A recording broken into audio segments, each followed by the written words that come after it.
Welcome everybody to From Rock Bottom to Badass. And today I have a super, super special guest. Her name is Falon Williams. And me and Falon have been following each other for a while on social media.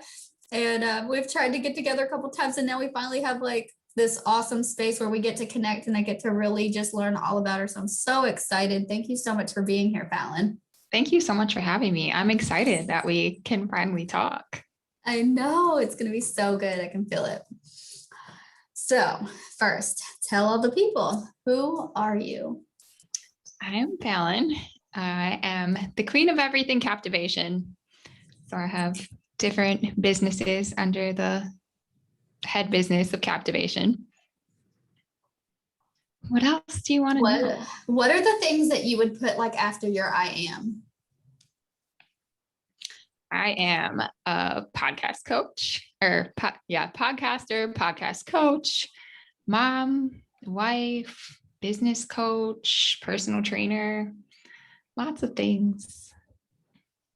I know your personal training stuff was what I remember seeing of you first.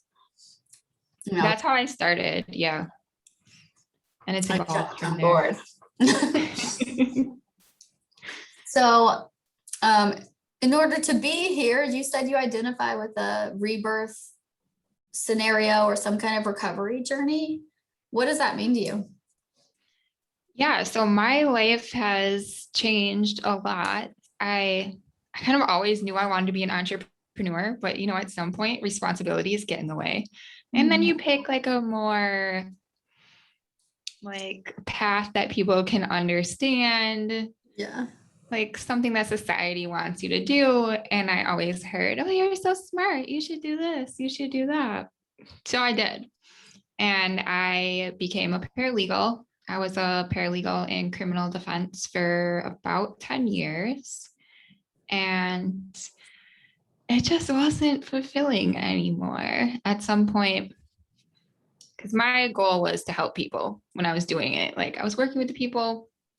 A lot of people with mental health issues, addiction issues, those are the people that get in trouble.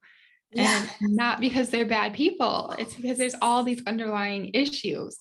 And in my mind, I would be able to help them through the process and, somehow say something that would change the way their life is going. So I was going to take it further and become a lawyer. I started law school. I ended up dropping out. But one day I was at work. My boss was horrible. My last boss. And he had been encouraging me like, you should go to law school. You should be a partner because I'm a really good paralegal. Yeah. And he's like, you should be a lawyer. Because I was basically doing all of the work. He's like, so you should just be the lawyer. And then like, I don't have to do anything at all. So I was going with it. But then one day he was just so unhappy all of the time. And I was like, you know what? I don't want to be a lawyer anymore. And he said, why? And I said, you are so miserable. Like, what about this is appealing? And he was so upset with me. He was shocked. And then he was like, what do you mean? Like, you're not happy. How are you trying to convince me to do this? And you hate it. Right. I'm like, so at the time, I was going to the gym all the time and that was my happy place. That's where I got all my stress out. Mm-hmm. That was like my saving grace of the day was going to the gym every morning. I was like, well, I might as well just be at the gym all day. Yeah. So I signed up to be a personal trainer. I went to school and everybody thought I was insane. Like, you're going to drop out of law school and be a personal trainer. Yeah, I am because it makes me happy. And when I interviewed for like my internship, they said, this is quite a career change. Yeah. Like, well, I just want to help people. And if I can't help people through the law, I can help people here and people appreciate it. And how can you be unhappy at the gym? Like, you might get mad about your workout, but you're not unhappy while you're there. Right. There's too many endorphins. Too many endorphins. Yeah, in my early recovery, I used to like run like 6 miles every single morning. Everybody thought I was absolutely insane. And I was like, it's only bad for like the first 30 minutes, and then the rest of it, you're flying. Yeah, and there's been like a proven correlation between people that start a fitness routine when they're going into recovery, you're more successful because your mind needs something else to focus on. Plus, you get the endorphins and the dopamine and all the things that your body wants, but you get them from exercising instead of from substances. Yeah, I talk a whole lot about like neuroscience when I'm helping people in recovery, and like you need to understand how your brain works and what chemicals it's wanting and how you can get them naturally. Right. Yeah. So your whole like, okay, so you get this drastic shift in career. What kind of consequences did it have on you to like be not like in your purpose? I just wasn't happy. Like you're going through the motions, and for a while, that's okay. You can do it. You can get up and do the things that you have to do. But I wasn't doing anything I liked doing. When you work a job like that, you don't have time for extra family stuff. You don't have time for hobbies.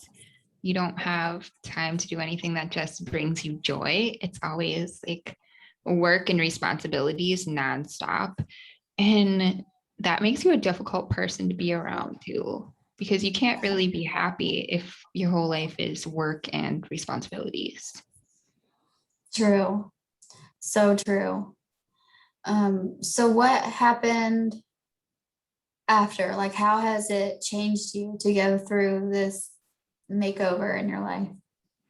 It feels so good to just do what I want to do every single day. I'm not going to say there aren't days when it's hard, because being an entrepreneur is a roller coaster of emotion. Yeah.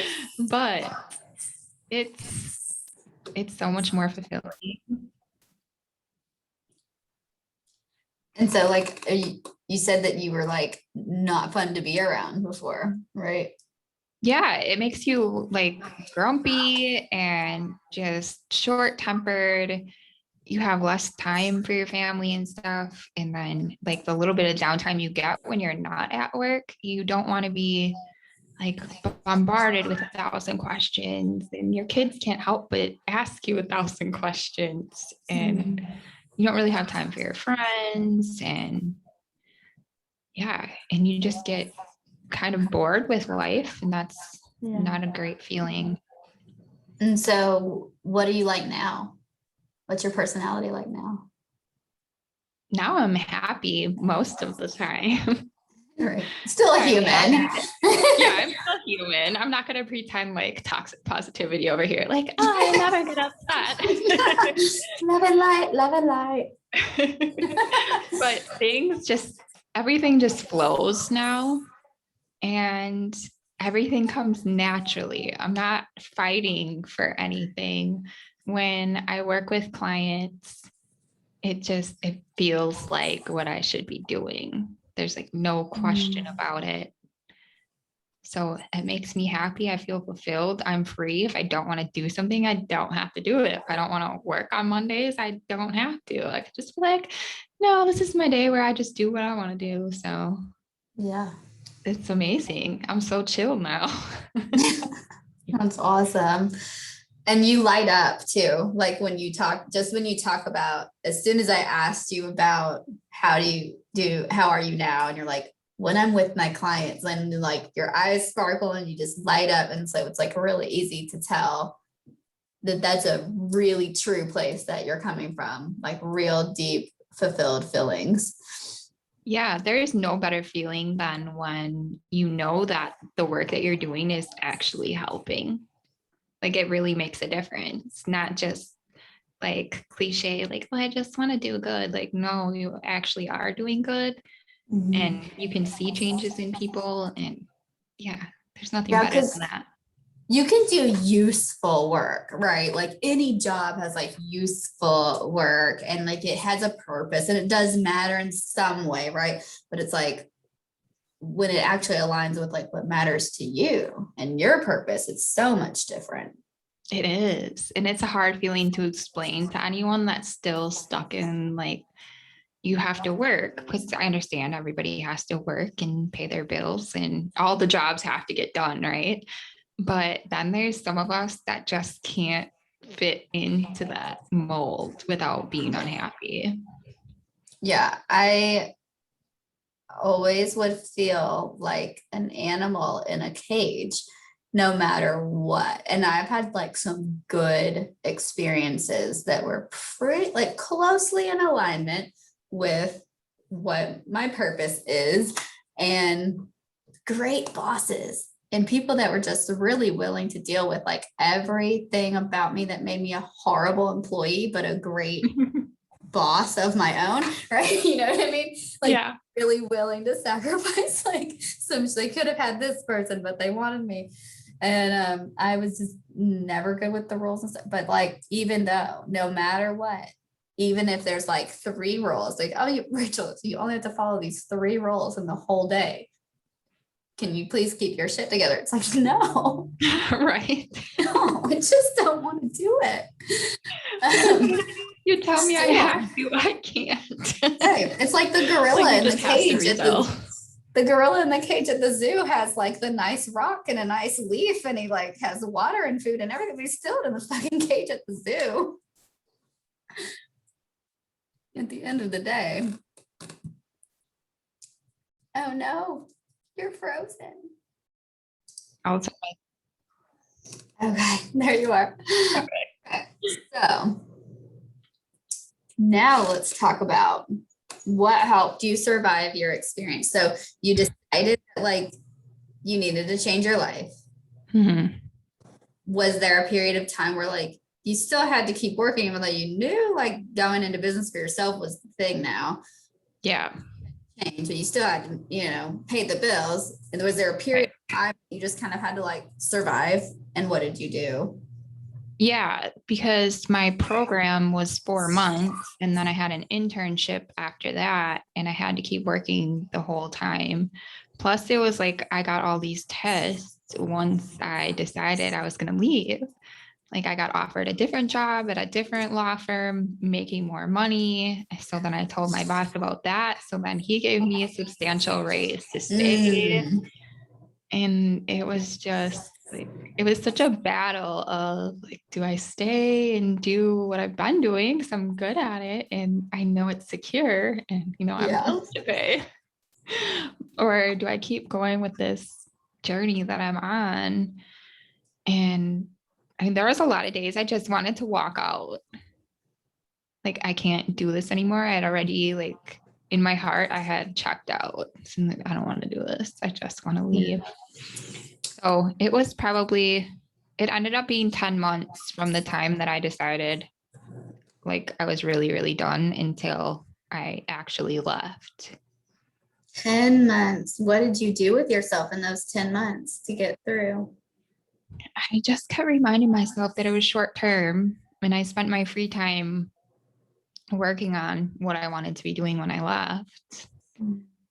So I did my personal training program through NASM. And then once I got my certification, then I started learning more about building a business online and what I needed to do and doing all my branding and my posting. And I just focused on that as much as possible, to the point that my boss was like, you spend more time on Facebook than you do doing your work. Because he was on my Facebook at the time. I'm like, okay, well, if you're going to complain about it, I'm going to block you because I get my job done. Oh my gosh. Was there a big spiritual aspect to moving into your purpose? Yeah, because I feel like we can live a regular life or we can live a life with a higher purpose. And I needed to be able to live a life with a higher purpose. And I needed to be free to be whatever kind of spirituality I wanted to be. And the office that I was at was very Republican and very Christian. And it didn't align with my values necessarily. So that part was really difficult too. And now I can just be as weird and eccentric as I want to. Okay. Yeah, so it was really important to me to be able to be whatever spirituality I wanted to be, to just be able to share my beliefs and not have it cause problems at work.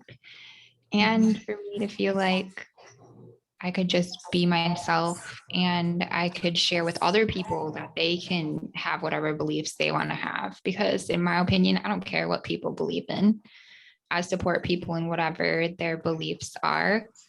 And being in an environment that I couldn't do that was really tough for me too.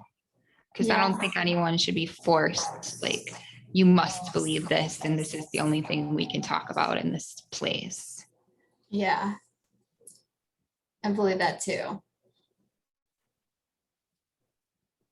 So do you have, what does your spirituality look like now?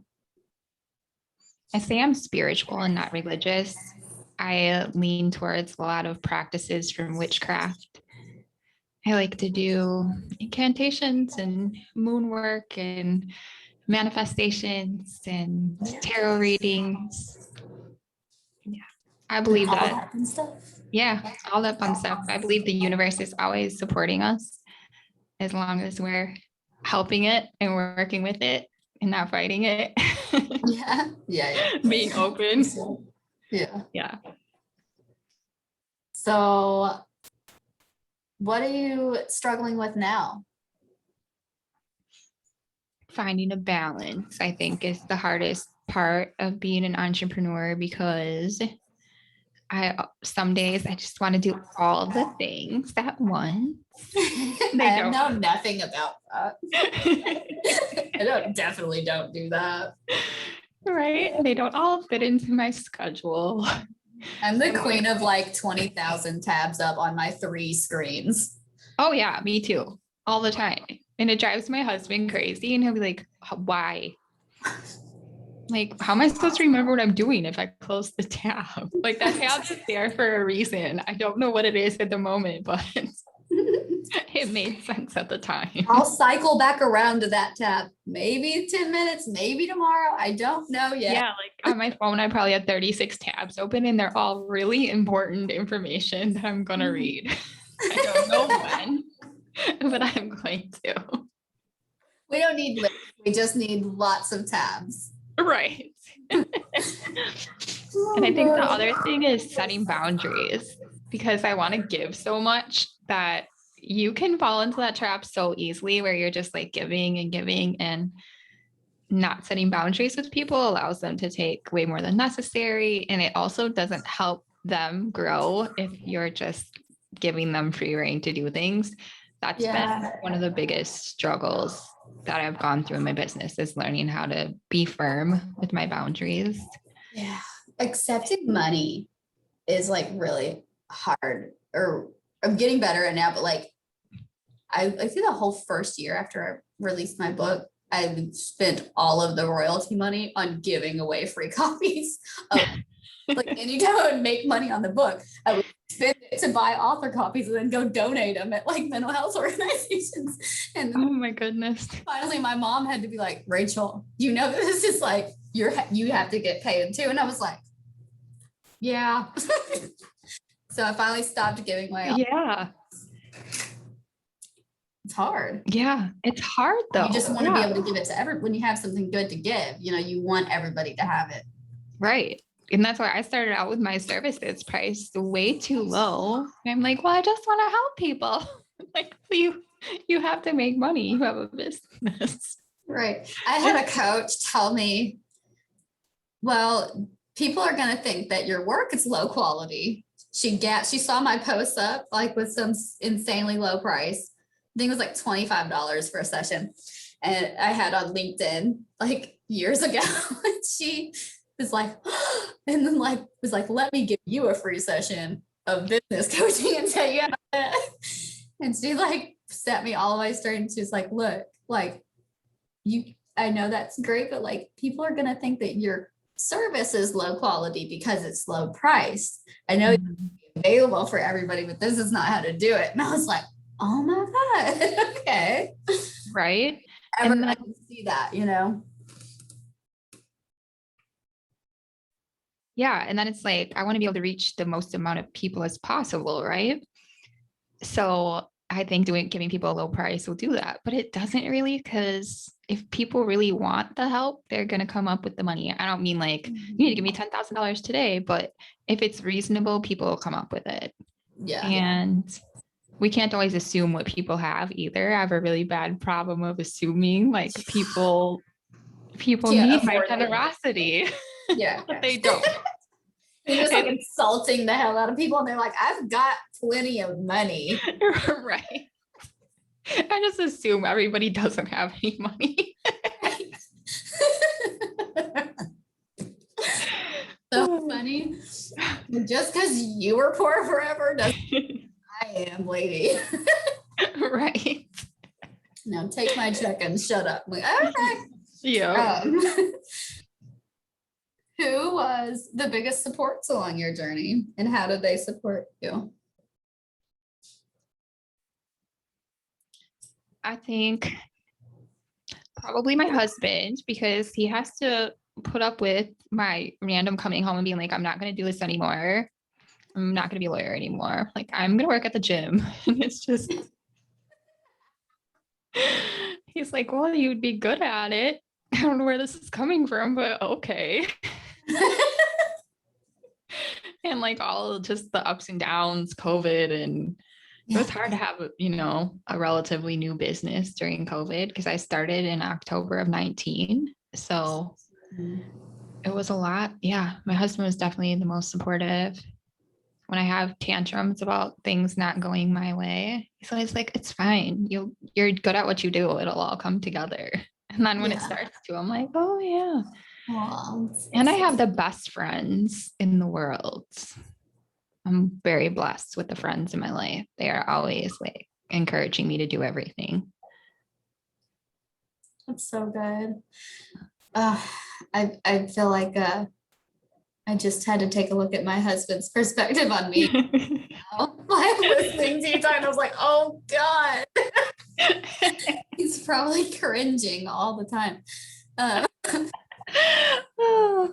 Do you have any favorite quotes or saying or mantras or mottos or prayers or anything like that that you like to get you through tough times?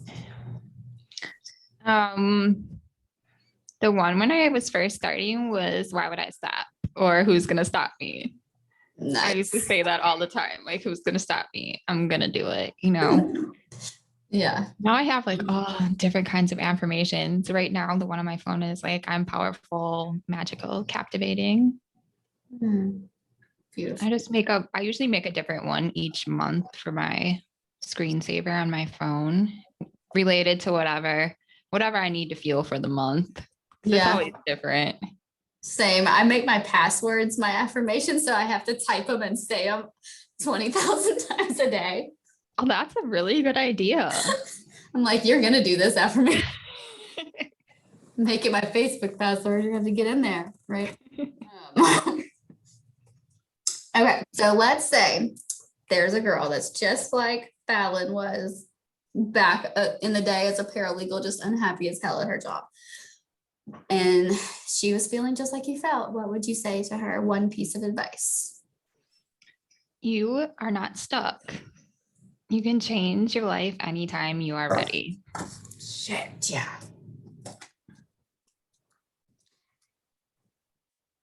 And where are you going from here? I'm going to keep growing. I want to do more stuff locally because I really like to be in front of people. I feel like I have so much time to make up for from a year of being in the house. My extrovert self is like, I need to see all the people, every single one. Nice. Yeah. Any final words, any shout outs? If somebody wanted to partake in any of your captivating services, where could they find you? at captivationqueens.com or at Captivation Queen on all social media. All right. And can you tell people what are all the services again that you provide?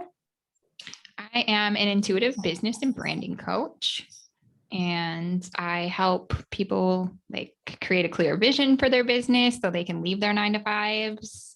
I work with a lot of people that are just in the position that I was in, like they're ready to go. And I help them like create the routines that they need to do that, teach them all about balancing their life, branding once they get started. I do tarot readings for people when they are just feeling stuck. I help people with branding. I'm going to be coming out with a branding offer soon. And I do fitness coaching, but not that much lately because nobody wanted to work out, but we were stuck at home in sweatpants. They're going to now. Yeah. Going, oh God, I've gained 30 pounds during COVID. Help me. So if you need, all right, people, if you need to lose your 30 COVID pounds, right. Falon can help you. Definitely. All right. Well, thank you so much for being here. This has been a blast. And I hope everybody makes it to the end and through all of our just like giggling that we did. I hope so too. Giggling is the best though. Those are the kind of podcasts I listen to. Yeah, this was so much fun. It was. Thank you for having me. You're welcome.